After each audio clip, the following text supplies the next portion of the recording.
Hello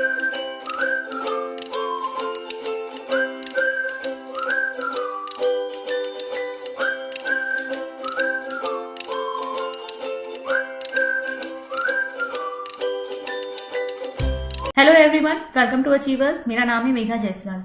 आज हम discuss करेंगे आपका आईक्यू स्कोर का नॉर्मल डिस्ट्रीब्यूशन कर्व। इस पर सीटेट में क्वेश्चन आया हुआ है, पहले 2013 में आया है, 2014 में भी एक बार आया हुआ है। वैसे रिसेंटली मैंने इस पे क्वेश्चन नहीं देखे हैं, लेकिन फिर भी मुझे लगा कि हमें डिस्कस करना चाहिए कि एक नॉर्मल डिस्ट्रीब्यूशन कर्व में से क्या डिटेल क्वेश्चन पूछा जा सकता है। तो देखिए, आईक्यू स्कोर का जो नॉर्मल डिस्ट्रीब्यूशन कर्व है, ये मैंने आपको पहले भी बता रखा है। ये इस तरीके का बेल शेप कर्व आपको दिखाई दे रहा होगा। ठीक है, बेल शेप कर्व होता है, जिसमें मैंने बताया था जो मैक्सिमम पॉपुलेशन होती है वो आपकी एवरेज आईक्यू स्कोर शो करती है। उसके अलावा एवरेज से ऊपर जो है, जैसे जैसे आप जाएंगे वैसे वैसे आपकी पॉपुलेशन कम होती जाएगी।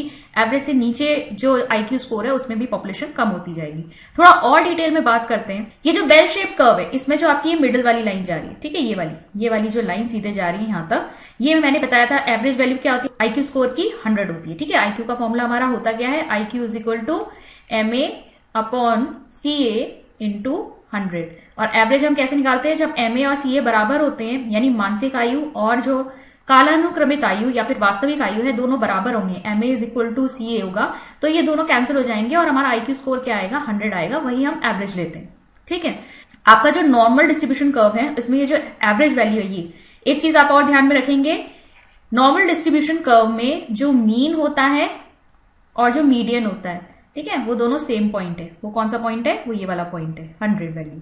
इसके अलावा देखेंगे आप आगे यहाँ पे आईक्यू स्कोर 100 से अबव यहाँ पर लिखे हुए 115, 15 का यहाँ पे गैप है, 130, 145 और यहाँ पर 85, 70, 55, यहाँ पर हम माइनस में जा रहे हैं। ठीक है, नेगेटिव होता जा रहा है यहाँ पर वैल्यू। अब इन स्पेसिफिक वैल्यूज पे कैलकुलेट किए जाते हैं जेड स्कोर।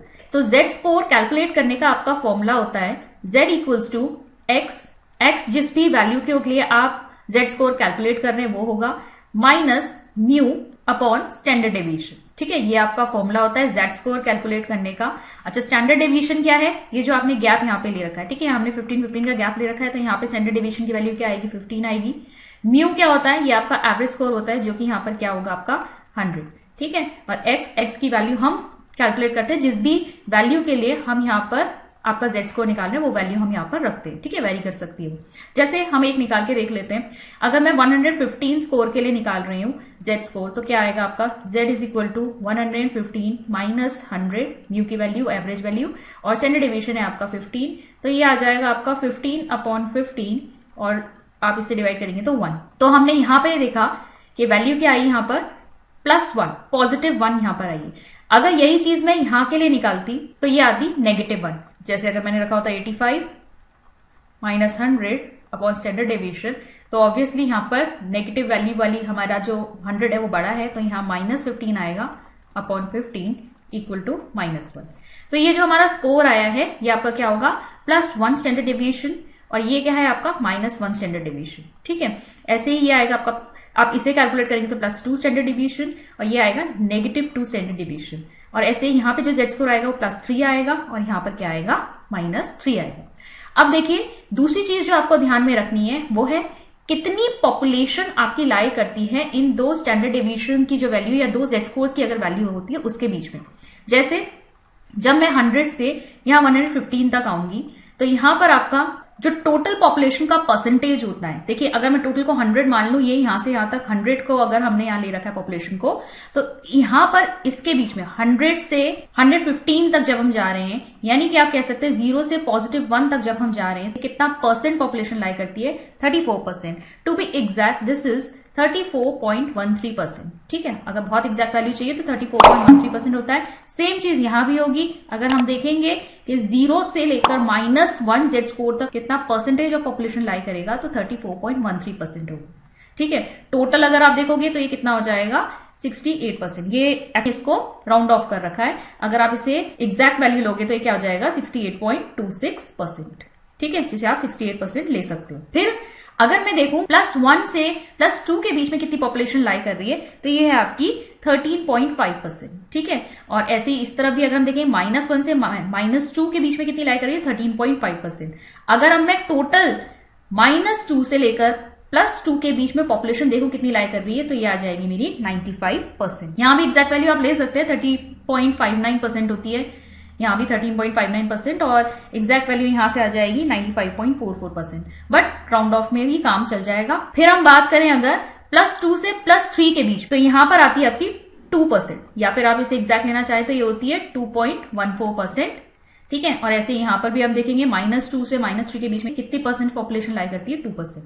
और यही हम चीज देखते भी हैं, जैसा कि हमने थ्योरेटिकली भी यही पढ़ा था कि जो एवरेज IQ स्कोर होता है उसमें आपकी मैक्सिमम पॉपुलेशन लाई करती है, और जैसे जैसे एवरेज से डेविएट होते जाएंगे हम, मतलब IQ स्कोर जिसका बहुत हाई होता जाएगा वो पॉपुलेशन परसेंटेज कम होती जाएगी, यानी बहुत कम लोगों का IQ जो होता है वो काफी हाई होता है। और ऐसे ही अगर हम मानसिक मंदता की बात करें या फिर हम बात करें IQ स्कोर जिसका बहुत लो है, ऐसे परसेंटेज ऑफ पीपल भी बहुत कम होते चले जाते हैं। तो ये आपका सिर्फ IQ के लिए नहीं होता, जो भी आपका नॉर्मल डिस्ट्रीब्यूशन कर्व होता है उसमें आप इसी तरीके का ट्रेंड हमेशा देखेंगे। तो 2-3 चीजें जो बस आपको यहां से याद रखनी है वो ये है कि Z स्कोर कैसे निकालते हैं, तो उसका हमारे पास फॉर्मूला है, ठीक है, Z = x - mu upon standard deviation, और इसके अलावा कितनी परसेंटेज ऑफ पॉपुलेशन दो गिवन स्टैंडर्ड डिविएशंस के या फिर दो Z स्कोर्स के बीच में लाई करती है। अच्छा, अगर हमें कोई पॉइंट बताया जाए, अगर मुझसे कह दिया जाए 115 अगर किसी का IQ स्कोर आ रहा है, तो वो इससे पीछे आने वाली जितने भी आपको परसेंटेज दिख रही है ना, ये इन सबको ऐड कर लोगे अगर, तो इतने % पॉपुलेशन से बेटर है और इतनी % पॉपुलेशन से लेस है। किसी भी एक पर्टिकुलर पॉइंट पे वो हमें ये बता रहा है कि मान लो अगर एक बच्चा है उसका IQ स्कोर 115 है, तो वो 68 + 13.5 और 2, तो इन सबको ऐड कर लो, कितना हो जाएगा 0.5 2 10 13 और 1 यानी कि 83.5% पॉपुलेशन से बेटर है, और इन दोनों को ऐड कर लोगे आ जाएगा 15.5% पॉपुलेशन से कम है। तो इस तरीके से हम कैलकुलेट करते हैं। अब हम कुछ क्वेश्चन करके देखते हैं जिससे आपको और क्लैरिटी आ जाएगी। तो हमारा पहला क्वेश्चन है, an 11-year-old child score on standard Binet intelligence scale is 130 by assuming mu = 100 and standard deviation 15 in a normal probability curve, calculate the percentage of 11-year-old children this child has scored better than। तो basically आपको एक बच्चे का 11 साल का बच्चा है, उसका इंटेलिजेंस स्केल पर, स्टैनफोर्ड बिने इंटेलिजेंस स्केल पर आपको स्कोर गिवन है 130, ठीक है। तो बेसिकली आपको x की वैल्यू गिवन है यहाँ 130 और म्यू की वैल्यू आपको गिवन है 100 और स्टैंडर्ड डेविएशन आपको गिवन है 15, और आपसे पूछा है कि ये 11-year-old का जो बच्चा है इसने कितने % ऑफ लोगों से बेटर स्कोर किया है। तो इसके लिए आप सबसे पहले क्या करेंगे, Z स्कोर निकालेंगे। Z स्कोर का फॉर्मूला हमको पता है क्या है, x - mu upon standard deviation, तो कि क्या हो जाएगा यहाँ पर Z = 130 - 100 अपॉन 15, जो कि आएगा आपका 30/15 इक्वल टू क्या आ जाएगा आपका ये 2। तो 2 आपका Z स्कोर आया है, और 2 के लिए देखिए हमने देखा था कि इस पॉइंट पर अगर हम आते हैं, ठीक है, तो इस पॉइंट से ज्यादा सिर्फ 2% लोग हैं, यानी बाकी की सारी परसेंटेज ऑफ पॉपुलेशन जो है वो इससे पीछे है। यानी कि अगर हम टोटल को 100 माने तो 100 में से आप 2 माइनस कर लीजिए, टोटल कितना आएगा 98%। तो यहाँ ये टोटल पॉपुलेशन जो है ये टोटल 98% है।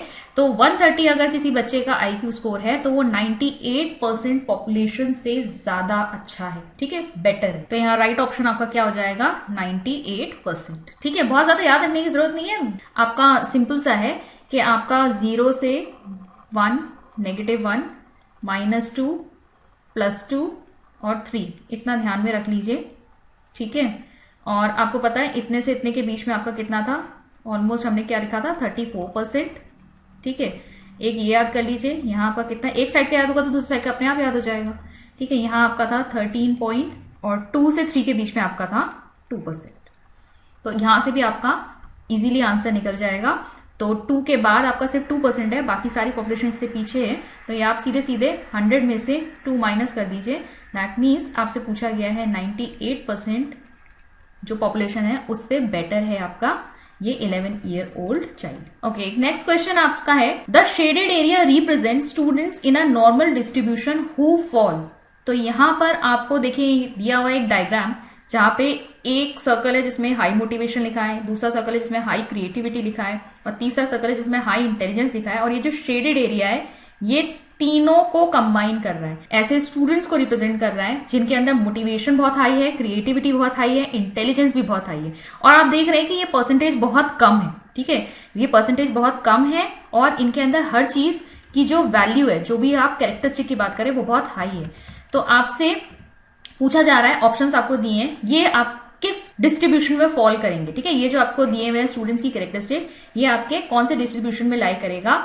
स्टैंडर्ड डेविएशन इक्वल टू 0, तो ये तो बिल्कुल भी नहीं होगा। स्टैंडर्ड डेविएशन 0 आपका कहां होता है, एवरेज पे होता है, जहां IQ स्कोर 100 होता है। Between 2 standard deviation to 3 standard deviation, after 3 standard deviation, या between 1 standard deviation 2 standard deviation, ठीक है, तो ये आपका आएगा आफ्टर 3 स्टैंडर्ड डेविएशन, ठीक है, बहुत कम परसेंटेज है। और हमने आफ्टर 3 स्टैंडर्ड डेविएशन इसलिए लिया है क्योंकि जो हाईएस्ट क्वालिटी है ट्रेड की और साथ ही साथ जो मिनिमम परसेंटेज ऑफ पॉपुलेशन है वो आपका किसके बाद हमें नजर आएगा, वो 3 स्टैंडर्ड डेविएशन के बाद ही नजर आएगा। हमें हाईएस्ट वैल्यू यही दी हुई है, तो इसलिए हम इसमें थर्ड ऑप्शन को टिक करेंगे। तो आई होप आज की वीडियो आपके लिए यूजफुल रही होगी। अगर आपको वीडियो यूजफुल लगी है तो प्लीज आप इसे लाइक कीजिए और अपने फ्रेंड्स के साथ शेयर भी कीजिएगा।